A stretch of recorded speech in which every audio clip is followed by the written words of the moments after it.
Hubungan antara Presiden Amerika Syarikat Donald Trump dan Perdana Menteri Israel Benjamin Netanyahu dilaporkan semakin retak apabila Trump didakwa meluahkan kemarahan dan menggelar pemimpin Israel itu sebagai gila dalam satu perbualan telefon yang tegang. Laporan media antarabangsa menyebut pertelingkahan itu tercetus susulan tindakan Israel yang terus meningkatkan operasi ketenteraan di Lubnan.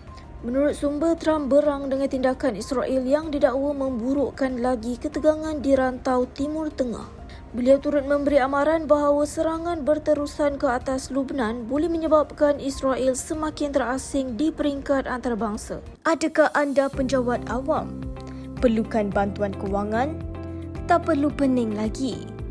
Angkatan Jati Diri, institusi kewangan yang diiktiraf kerajaan, sedia membantu anda. Proses mudah, kelulusan pantas, bantuan kewangan dalam masa singkat. Nak tahu lebih lanjut? Mudah saja scan QR code di skrin sekarang. Tertakluk kepada terma dan syarat.